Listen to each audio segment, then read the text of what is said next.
Queen Elizabeth's death has cracked open the gates of criticism of the crown. Apology, no! Reparations, no! The Royal African Company, which was founded by the monarch, was the one company that enslaved more Africans than any other company in the entire world. And the monarchy cannot be separated from slavery at all. From the darkest days of our past and the appalling atrocity of slavery, which forever stains our history, I see no sign of the monarchy being in trouble, but it's got to prove itself to every generation. This Commonwealth of Nations, that wealth belongs to England. That wealth is something we never shared in. So for us in Jamaica, the monarchy is a harsh reminder of our unfortunate past.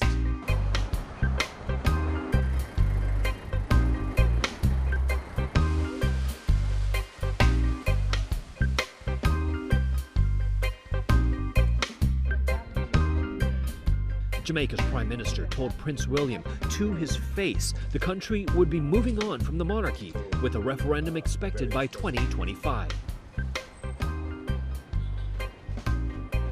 As a colonized people under the British system, I don't feel any kind of remorse or sadness, because I think the British government and the Queen has treated us rather badly, in that they have gained and profited tremendously from us in the Caribbean, us African people, and from the continent, and they've never apologized, nor have they offered any compensation for that. And I don't think Charles is going to be very different. My feelings about him is mixed. I don't necessarily think that he has that capacity and that forward thinking that would make and honor the British Empire by doing right. let me get back to your shopping. The Crown and the Caribbean, up next on CaribNation.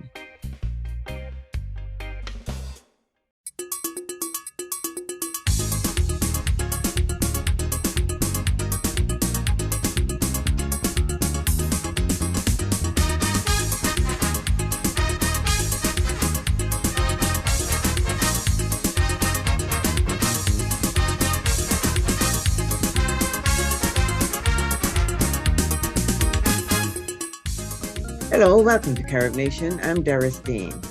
Queen Elizabeth II died on September 8, 2022, after a reign of 70 years. Her death has sparked a plethora of comments, opinions, questions, and proposals about the relevance of the monarchy to the Caribbean. As her son, King Charles III, takes over the reign of the monarchy, he has hinted that there will be some changes. Joining me for a discussion about this topic are two Caribbean attorneys with quite different views about the future relationship of the Crown and the Caribbean, and a professor who will help us put that all in perspective and provide context. Gabriel Christian Dominica is an attorney skilled in trial advocacy, intellectual property, government, and international relations. He's also an author, civic leader, and public speaker. Ambassador Curtis Ward, Jamaican editor of the Ward Post, is also an attorney at law and international consultant with extensive experience. Professor Rosalea Hamilton is a Jamaican trade policy specialist at the University of the West Indies, or UWI, a radio host and advocate. Thank you all for joining me, and welcome to CaribNation. And I'll start with you, Professor Hamilton. Please give us an outline or a little bit of a background of the relationship between the Crown and the Caribbean. Many people have not really understood what it means to be independent, what it means to be a republic, and how that relates to the Crown. So if you just give us a synopsis, and then we will go into a discussion. Right. Well, it's difficult to give a 400-year history, but I think that long historical context puts it really in perspective, because for most of those 400 and odd years, from the British came to the Caribbean after the Spanish and other colonial powers, the presence of the British in the Caribbean was felt immediately. And that was a process of colonization, enslavement, and oppression. Now, the monarchy played a very particular role in starting the trafficking of slaves, of enslaved Africans, and enslaving, Africans on the plantation. And so that's the core element of that history. Up to emancipation, all, of course, rights, freedoms, and so on were taken away. And the issue at emancipation was full freedom for enslaved Africans. And immediately after, what you saw was this continuity of the system, whether in the form of the apprenticeship system or other kinds of, indentured service, but other arrangements that perpetuated this domination. And that went on right up to independence. And so at independence, what you got essentially was a transfer of the political power in the hands of the locals, but that the structure of government did not change. The constitutional arrangements were essentially the same. And what you had by definition was a kind of highly centralized form of government that perpetuated a social and economic system that benefited a few. And so the monarchical arrangement in the Constitution essentially positioned the monarch as the head of state, had transferred ceremonial powers to the local governor general, and in the case of Jamaica, constitutional provisions giving additional powers. And so the real shift was the shift of the power of the British, the monarchy, in the hands of an executive, and the perpetuation of a similar system. And so the core discussion that we're having here in Jamaica is not simply moving the monarch as head of state.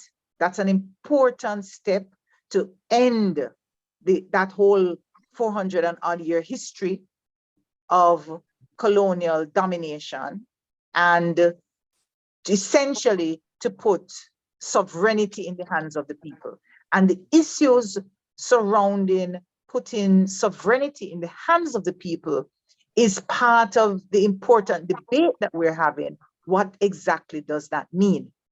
And it means essentially that the power that now resides in the executive must be in the hands of the people and their representatives, such that the people's voices can be heard.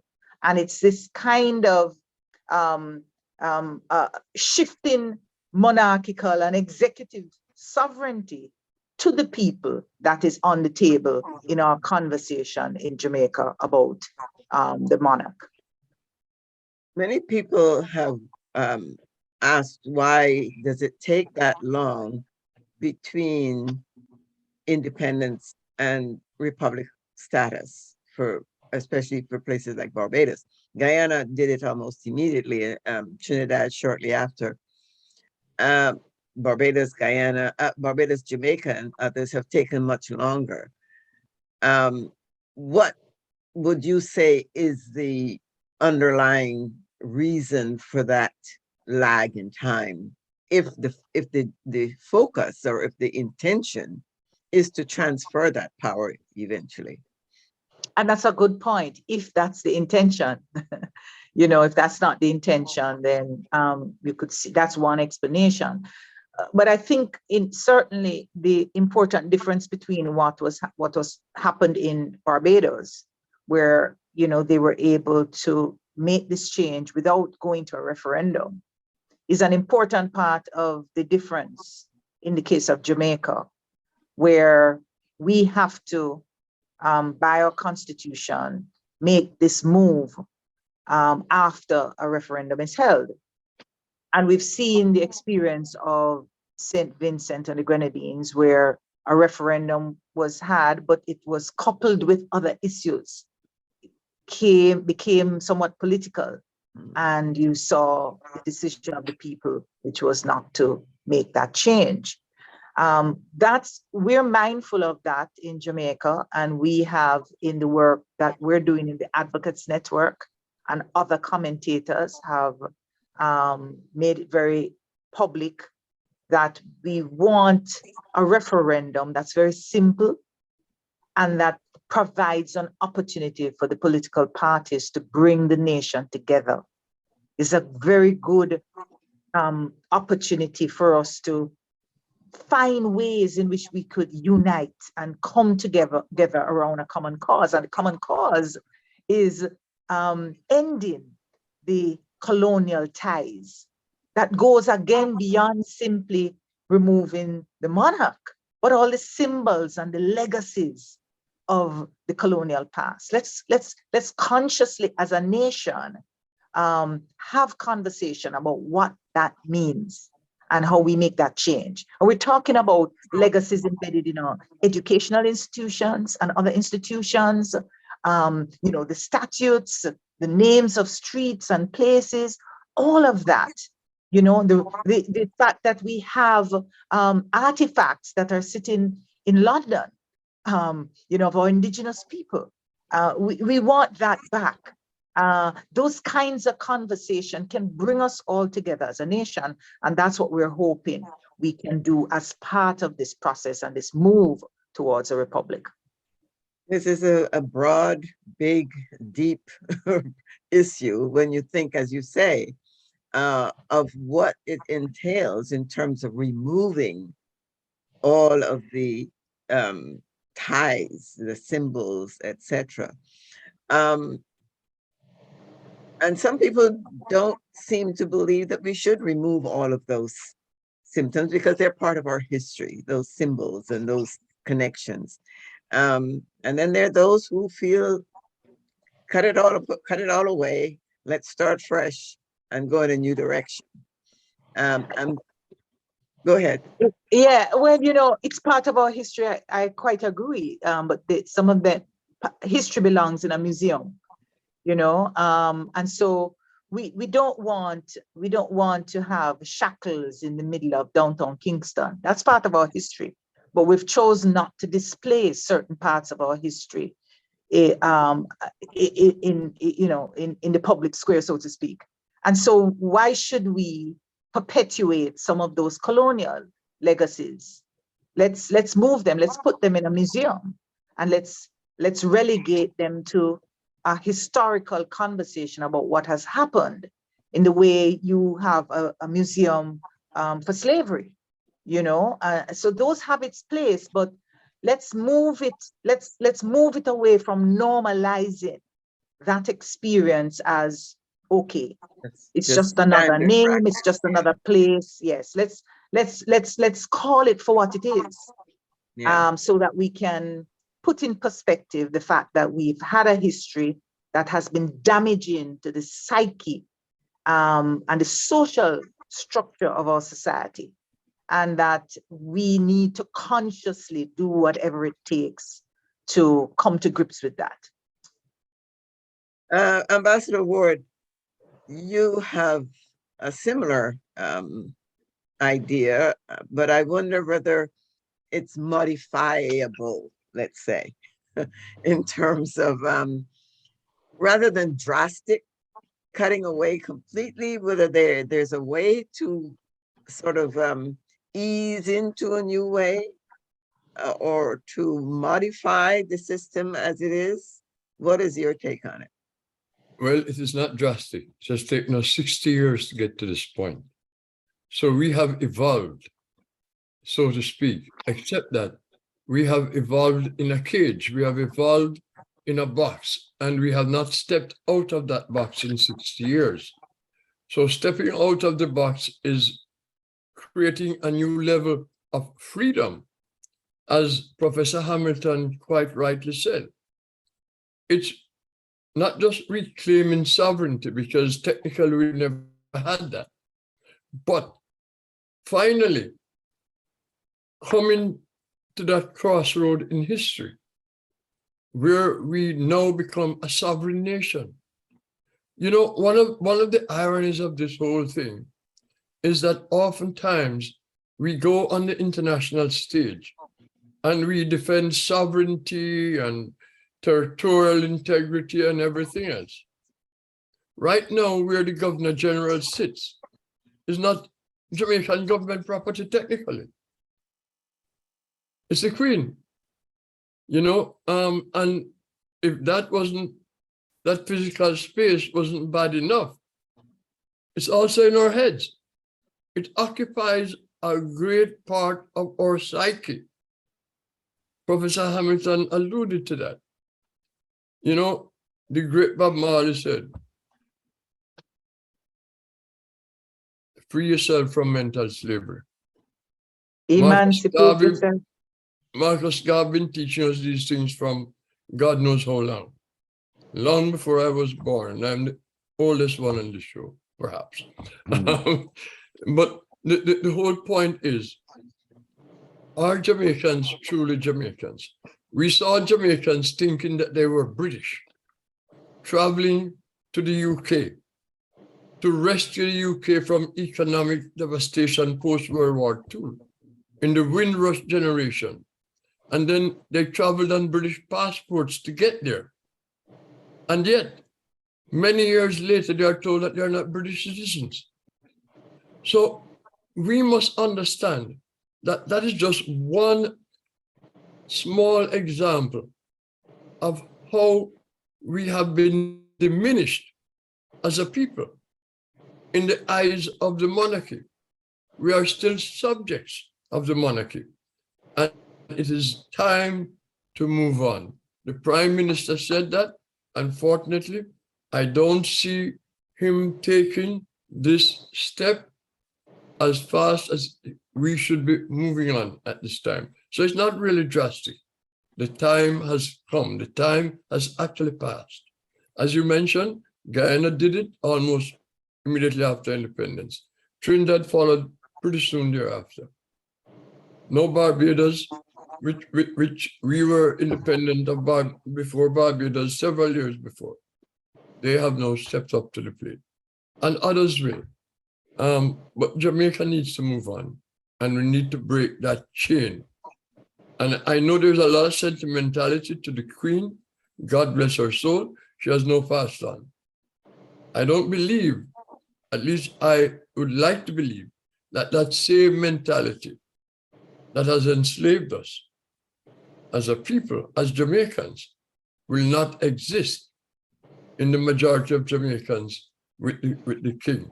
And I believe the polls have shown that a majority of the people of Jamaica want to drop the monarchy.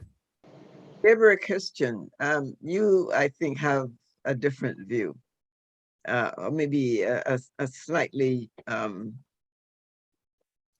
nuanced view, let's say. Our Caribbean family that we call family is rooted in the British West Indian tradition. It's a tradition that has given us, as those who came from those colonies, when you look at the landscape across the world, high income and mostly middle income countries. I do not know of any British West Indian territory or formerly British West Indian territory where the literacy rate is not in the high 90th percentile. My island, Dominica, has the highest per capita number of centenarians right now in the entire hemisphere. and a life expectancy that exceeds that of white Americans and Americans in general, courtesy of the public health system that we inherited from the national health system that thousands of West Indian nurses, including many from Jamaica, staffed in the United Kingdom. Dominica is the only former British West Indian territory that went straight into Republican status. Jamaica is yet to do so. And whether Jamaicans do that or not is their right. And I believe it's a fine thing to do. But let's be real. The issue in the Caribbean today, where we face a crime emergency, lawlessness in leadership, corruption in office, is not born of Queen Elizabeth's legacy. Her legacy, I was born in 61, I'm younger than Brother Curtis, in our time was a time of Black power. My parents grew up in a colonial state where the heads of the department were white, they were British. From 1944, Jamaica got universal adult suffrage, and more Jamaicans rose to powers of authority in Jamaica. In fact, the first colored administrator of Dominica was Earl Lawrence Lindo, Kibble, Oxford, 1934, Jamaica's Rhodes Scholar of 1934, in whose name the major park in the northern suburb of Goodwill is named Lindo Park in his honor. The first Dominican chief of police of color was Cousins, A.G. Cousins, a Jamaican, because Jamaica had Michael College, Mona had started in 1948, and so there were many more educated Jamaicans, and they came to the smaller islands to give service. So the time that Queen Elizabeth ruled in my lifetime was a time of enormous change for the better, enormous access to higher education for our people, expansion of the bound to freedom that ultimately led to the independence of Jamaica in 1962, because Bustamante felt it was too onerous a task to unite with the other islands because the smaller islands like Dominica would drag down Jamaica. Well, that has not happened. However, the currency of the Eastern Caribbean, on whose front Queen's image still shows, some of the islands like Dominica republics, others are monarchies, strongest currency in the entire English-speaking Caribbean, other than those that use the British pound. The point I'm making is this: British heritage is as much part of our heritage as African heritage. Sister Hamilton is in Freetown, Sierra Leone. Freetown was set up by a Royal Navy captain as a place to bring the 200,000 Africans that the Royal Navy liberated from slave ships after the abolition of the slave trade in 1807. How much do we pay tribute? How much tribute do we pay to that noble legacy of the Royal Navy, which after the abolition of the slave trade became an anti-slavery force in a continent that we call our own, where slavery still exists, unfortunately. The reality is, British colonialism, like any human enterprise, was one that was born of the negativities of racism, of colonial exploitation, of slavery, and the Maroons of Dominica, like the Maroons of Jamaica, fought that slavery, like Sam Sharp or Hero, fought that slavery, and we won. But we didn't do it on our own. We did it in alliance with the abolitionists, like William Wilberforce and Granville Sharp, those persons who rallied across the United Kingdom under the banner of the Wedgwood Cameo, which showed an African breaking his shackles with the inscription beneath, "Am I not a man and a brother?" And so when you look at British society, there's a duality. There's the monarchy, class prejudice, racial prejudice, and there's the Chartist movement that preceded the trade union movement that was made up of socialists, people who brought great freedom, not only to the British West Indies, like those who were part of the Moyne Commission of the 1930s after the Labour riots at Frome and in the other islands, but also those who saw the importance of evolving that society to a greater freedom, greater dispensation that gave us solid lives. So what I'd like to see in conclusion is the freedom of all West Indians to vote against the monarchy if they care to, but I believe we need to understand, I've known Brother Curtis most of my life, and I've never seen him as a man who's been living in a cage. Brother Curtis is in the tradition of Bob Marley and all greats. He does not believe in mental slavery. He's been my mentor for a great many great things. And I believe that we need to know that the Queen has been pretty much a titular figure, a head of state who is not in charge of public policy. She's given a speech to read, she reads it. And so where we need to get the elements of our nation or nationality or statues or African heritage or freedom fighters like Marcus Garvey, Sam Sharp in place, let us do that. We don't have to wait on Britain to do that. And we don't have to necessarily throw out the baby with the bathwater. Let's retain those facets of our British heritage that were noble, like that which I spoke to with regard to the Royal Navy, the abolitionist movement, the Magna Carta, habeas corpus, rule of law, and a great pride in a professional civil service, an anti-corruption culture, professional police service, and due process of law. Let's hold on to those things. And with that, I believe we can call ourselves Republicans we want, or monarchies. I think we will live very good lives. Now I come back to you, Professor Hamilton. Having heard both sides, how do you reconcile that the rest of the future for the Caribbean? Yeah. If I could just comment quickly on Gabriel's perspective, I understand where he's coming from, but I want to submit that we miss the point if the conversation is about a movement forward that focuses on one part of the history to the exclusion of the other. I am not denying, I don't think most persons who are part of this are going to deny that the process generated both negative and positive outcomes. I think the debate may be that, certainly with respect to the British legacy, it was mainly negative.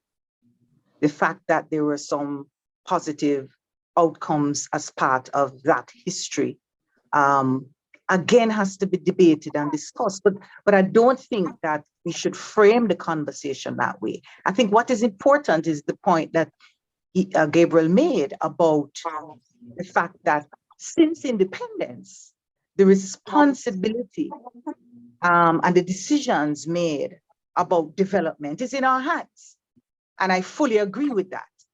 And I think the conversation should be focused on what will it take now that we have the reins of power in our hands to root out corruption, to root out the institutions that perpetuate underdevelopment.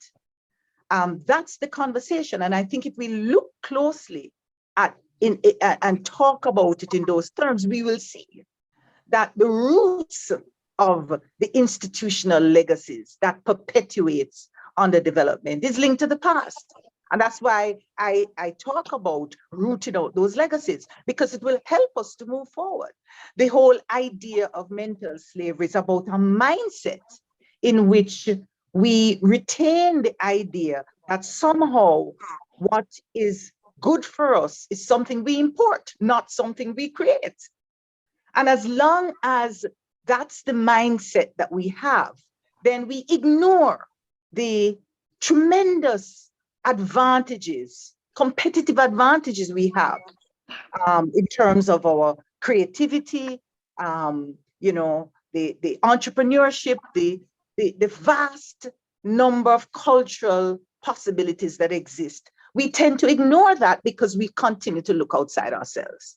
And so I think my issue with Gabriel has more to do with the framing of the issue. I think I want us to be careful that we don't go down that road, because what it does is create a wedge. Let's focus on the areas where we agree on. And I think we can agree. I think most people in the Caribbean will agree that once we had independence, the responsibilities are now on our shoulder. Albeit that we got a very bad hand. I mean, at independence, in the case of Jamaica, more than 80% of the population was illiterate. So the education that you're talking about benefited only a few. And it continues today. We have inherited and perpetuated an educational system in which only a few benefit. We have to change that. And I agree with you that we need to root out corruption. We need to put good governance arrangements in place. We need to change the institutions such that we can deliver good quality education to the majority of our people and transform the society in a way that can propel our people forward. What we inherited is a system that benefits the few. And if you look good today in 2022, we still have that. A handful of people in our society are benefiting. The vast majority are struggling on the edge. And I think that's what we have to ultimately change. And I think if we focus our attention there, we'll have more people on board, and we don't waste time, I think, making a case about, the important role of, the abolitionists and all these other persons who helped in an ongoing process of resistance that has, in the case of Jamaica, we're talking about 528 years from the Spanish. And that's a resistance struggle that we led, right? That they brought some advantages they had because they were white and so on and so on. And in collaboration with that ongoing struggle was able to provide an important role as part of that struggle. But I wouldn't credit them more than the fact that they understood and shared the views that we had about dignity, humanity, and freedom and justice. Your point, Professor Hamilton, I must bring in my own Prime Minister, of whom I'm very proud, Mia Mottley.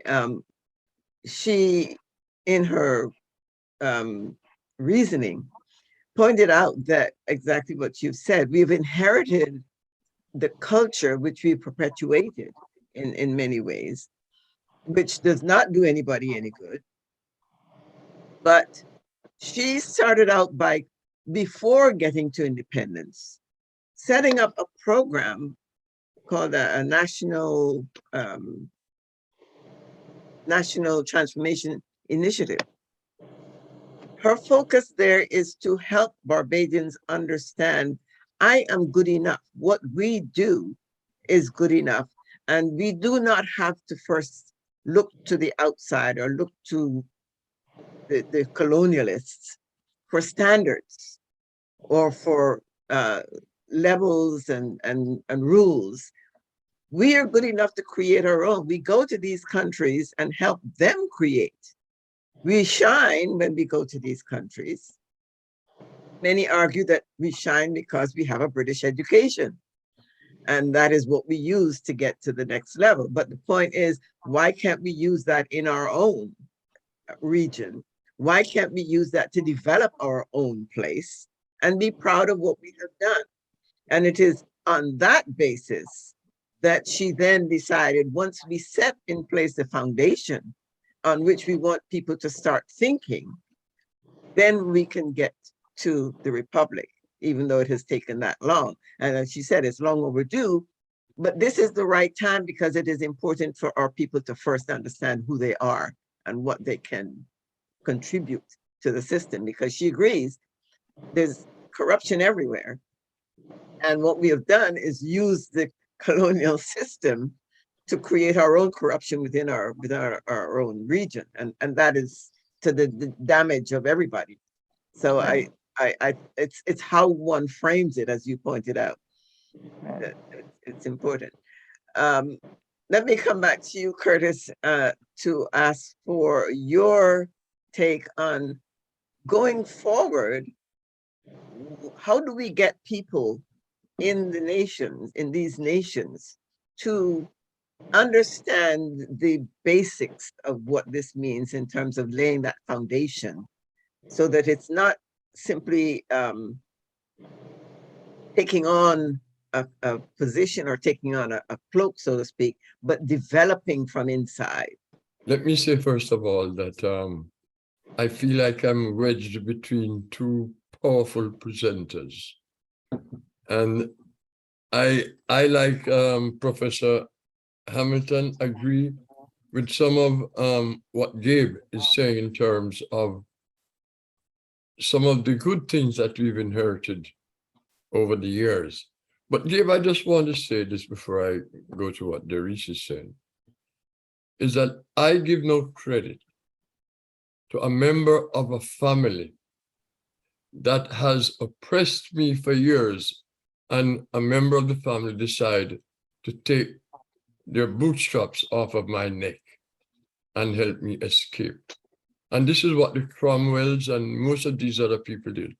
Their conscience rose up above what their sovereign governments represented. Okay?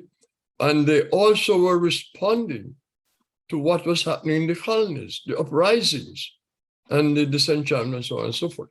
But going forward, how do we do this? You mentioned Prime Minister Mia Mottley's pre-Republican status, education of the masses. We should have been doing that many years ago.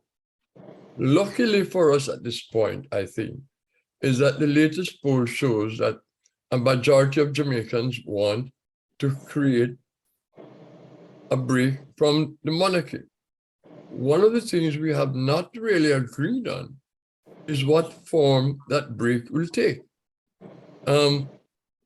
I believe there's some kind of consensus now between the two political parties, but for a long period of time, there were disagreements as to the type of Republican government that we wanted. But the people, this cannot be a political issue. That's the first thing. Both political parties have grassroots support. And I would say, to my mind, each of them have about 30% support in the society. There's a group that fluctuates between the parties over the years at election time and so on. But I think coming together, both parties have to have the same message and say to the people, this is why we are doing it. This is what the benefits will be, what it will do to our psychology. Because many people really don't understand what Republican status is.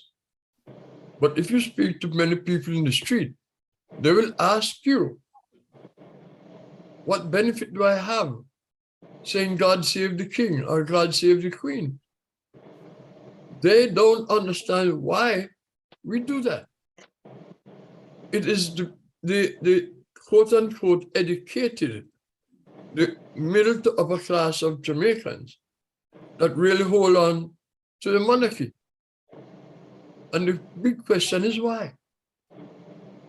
Because it has kept them in a position of control over the economy and over the political governance of the country. Because that's the institution we inherited. Professor Hamilton talked about the education system.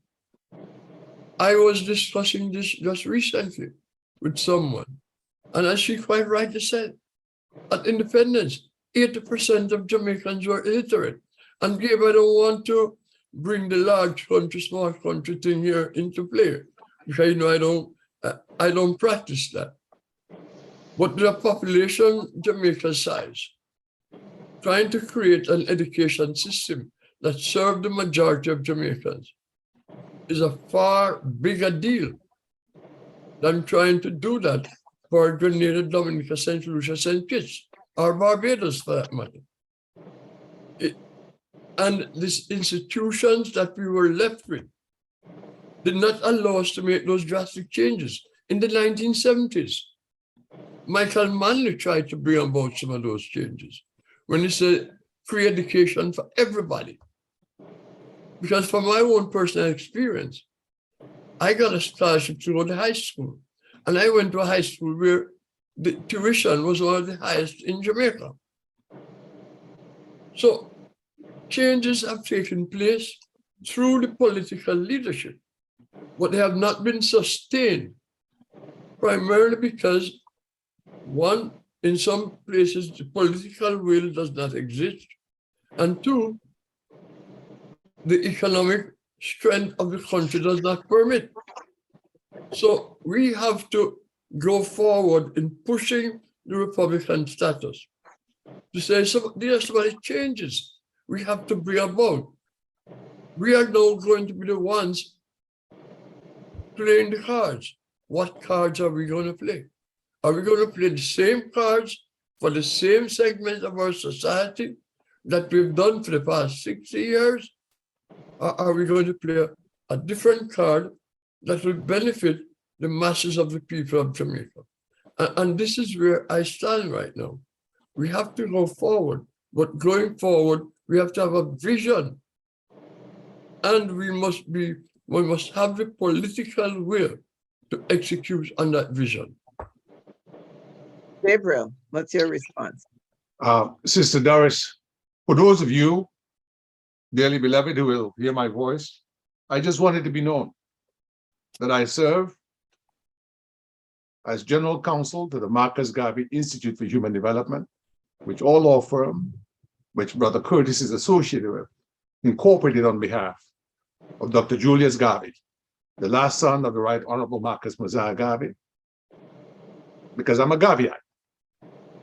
Just a few weeks ago in Panama, a statue, the only one in the Americas on that side, was erected in honor of Marcus Garvey. Curtis's law firm, our firm, is on that statue. The Jamaican government is not. That organization of West Indians in Panama, which is made of engineers, tugboat operators, and folks who kept the Panama Canal going because they were the West Indians who were silver workers, while the whites were gold workers, but yet once the transition took place, they rose based on their efficiency, their education, and their fluency in the English language. Let's be very clear about that, because that's one of the things that has really been of great benefit to us. They put that statue together and could not get the cooperation of any Caribbean government. Sister Hamilton knows it, as Brother Curtis knows it. I first left my island to go to Jamaica on the Manly, to go to another island. I was 17 years old. My political maturation was born of the understanding of the Moran Bay Rebellion. Where's the Moran Bay Rebellion Conference in Jamaica on an annual basis? Where's the Moran Bay Rebellion Museum in Jamaica? Who teaches the history of Paul Bogle and the struggle of not enslaved, but freed African Jamaicans who were suffering in 1865 and who rose up in St. Thomas? England is not going to do that for us. The Queen didn't do it. Charles is not going to do it. That is a job we must undertake. And that is the essence of Garveyism. And that is why it is that same British West Indian education, biased though it was, but it gave us the instrumentality of analysis that has allowed for many of the greatest Pan-Africanists to have been of that British West Indian tradition. There's a book that I recommend to all those who will hear this program. It's called Holding the Banner of Ethiopia Aloft. It's by a Jamaican heritage brother, I think born in England. Collins is his name, I think. He went to Columbia. He's a professor, I think, at Columbia. And it's called The History of Caribbean Radicalism in the United States. And so all I'm saying is, it's fine. Let the referendum go ahead. Let our brothers and sisters in Jamaica, the land that I love, as much as I love Dominica, I love Jamaica. It's my country too. The last time we went there was to make a donation in Kingston 1 in 2017 with Mike Henry from Clarendon and the others on behalf of the Ethiopian royal family, Emperor Selassie's family, to the Emperor Haile Selassie High School in Kingston 1. So when I speak as a returned Dominican. Someone, as soon as I got a few pennies, returned to my homeland, built my home, the first home I ever bought and paid for. And my country now is a petty dictatorship, a tyranny. My brother, Howard University surgeon, cannot practice in Dominica, and Chinese can. Where they sell passports to all kinds of gangsters in Russia, China, and Iran. where rule of law has been thrown out, where the CCJ makes a decision, passes it down the line for enforcement, and the government of Dominica, without any criticism from CARICOM, dismisses it. What am I to say? My country is a more lawless nation today than it ever was under the British Crown. We were the first to go into Republican status. So I want the Jamaican people to be mindful of this.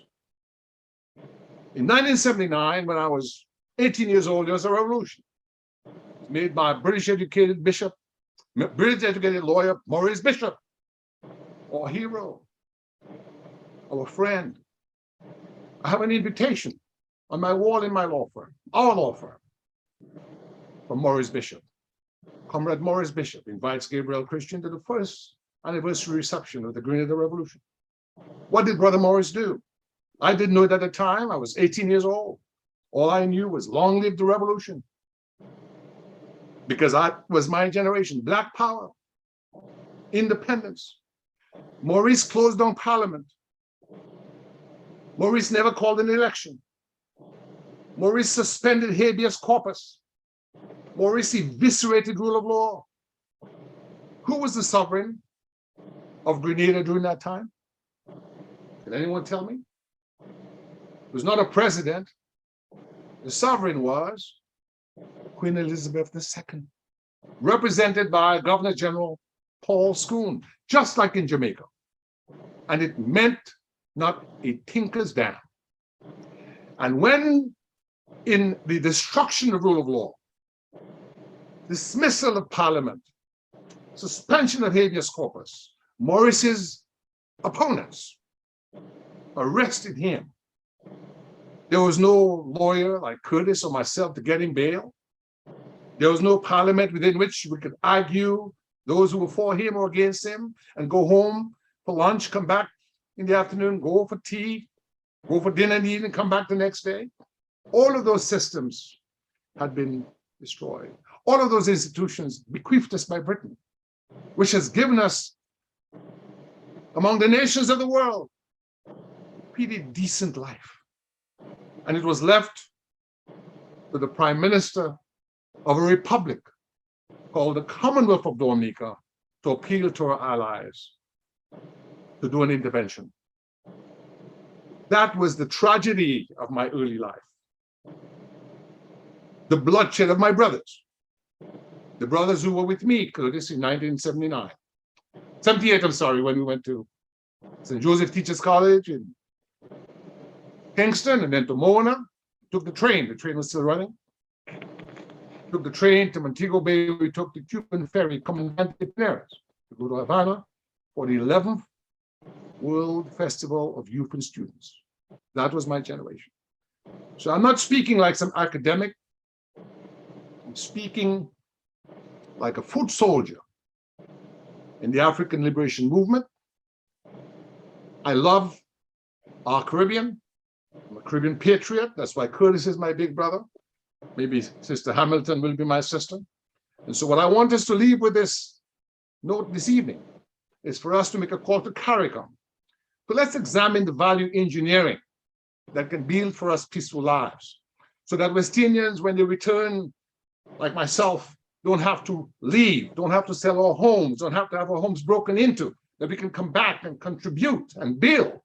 Let's leave here this evening with the Caribbean Academy of Arts and Sciences, where all fine intellects like Brother Curtis, Sister Hamilton, Sister Deane, Larry Sinders of Clarendon, the one who put together CaribNation, can all come together.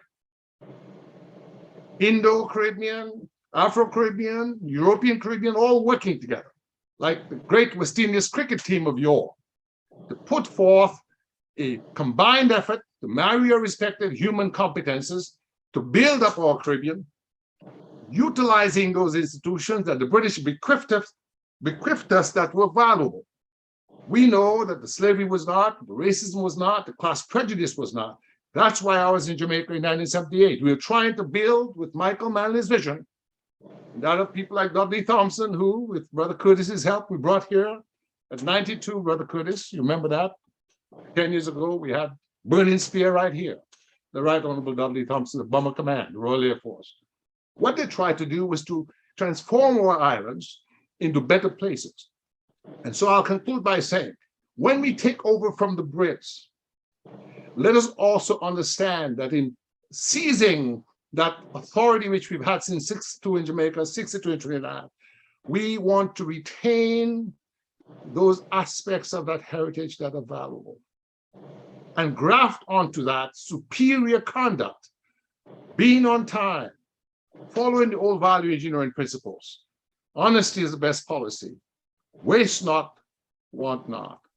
Make hay while the sun shines. Those value systems that are made for those with British West Indian heritage to be incomparable on the world stage in our superior decorum, intellectual achievement, and our sense of duty.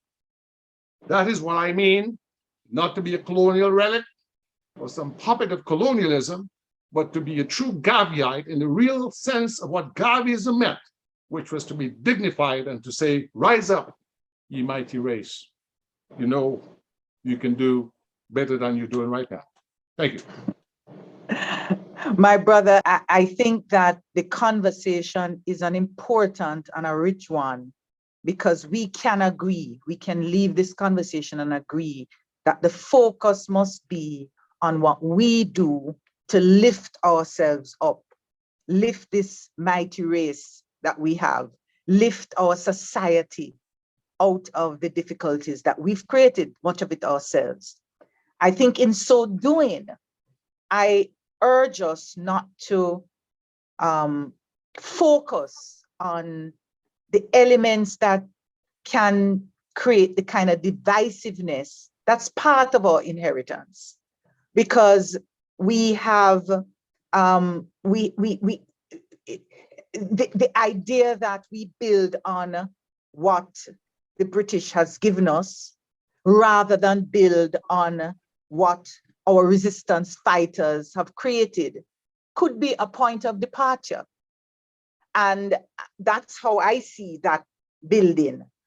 We have much more to gain when we build on the works of the Bob Marley and as you rightly say, as a Garveyite, Marcus Garvey, and we build on the legacies that our foreparents created in that resistance struggle. And I think the elements and the clue for our freedom lies there. It's about self-determination. It's about how we build our culture, our sense of self in a world that's quite divisive, but also very competitive. So we have to hold on as brothers and sisters to the commonality that can enable us to go on, build on a solid foundation. And I'm phrasing it this way because I want to suggest that we give less weight to the issues that could divide us. As I said, you put much more weight on the good things from the colonial part. I put more weight on the strength of our foreparents who resisted the right. Now, you know, together we can define a future. And I want to just end on that note that we are brothers and sisters in a struggle. This is not an academic conversation. We all have been in the struggles on the forefront, working with farmers and small businesses and political groupings in our society to create a better society. And I think that if we find that common ground and we focus on that, and let's put behind us those divisive perspectives that foster the divided. And I say it, Gabriel, because I know that we have opponents in that fight. And some of the opponents who may side with you on some of those issues will oppose you on the Garveyite positions, for example. So let's find the common ground that can build a stronger union to take us forward as we engage this fight. I appreciate your contribution. Thank you so much indeed. And we're going to end. I'm going to ask Curtis if he has one last word before we end. I totally agree with the teachings of Marcus Garvey. And one of the things that he has told us, that if we don't understand our history, we will make the same mistakes over and over again. At the same time, we cannot drive forward safely by gluing our eyes to the rearview mirror.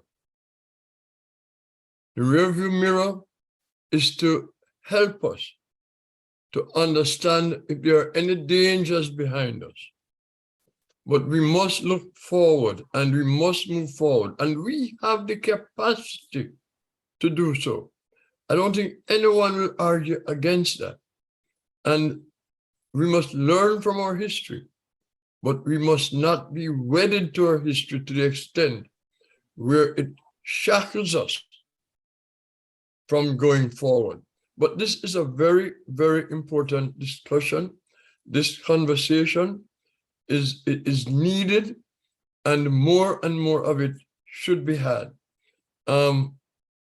Professor Hamilton has left us, but I can tell you, she is one of the leading advocates in Jamaica on many issues, not just the issue we are discussing now.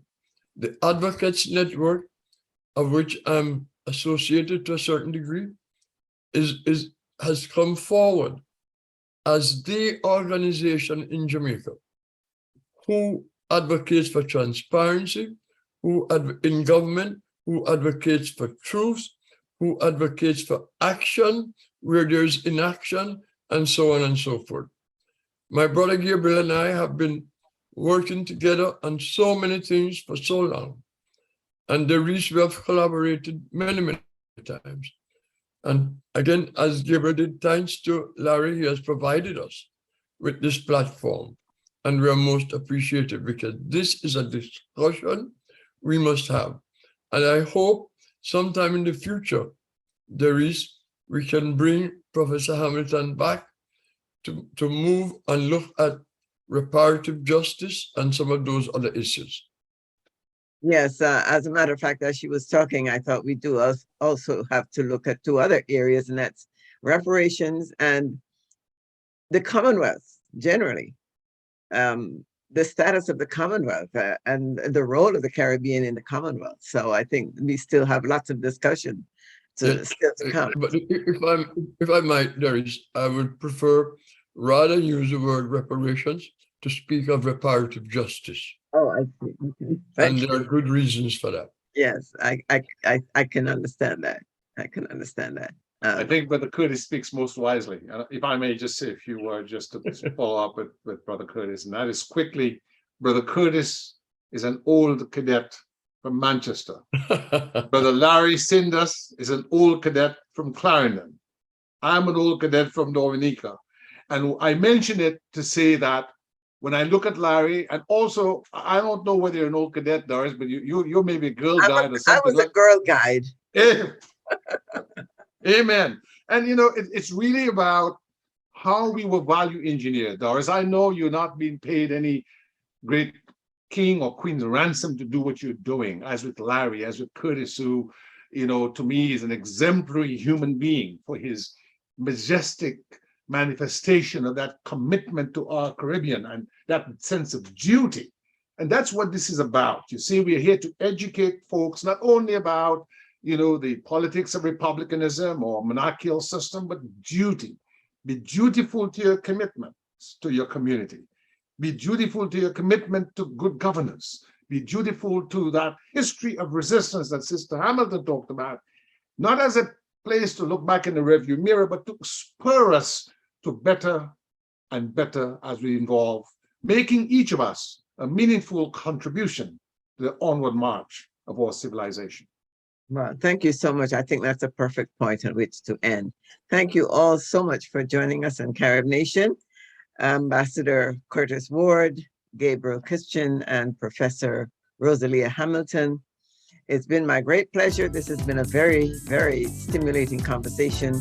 Thanks again for joining us on CaribNation. Until next time, remember we're one people, one culture, one CaribNation. I'm Derrice Deane.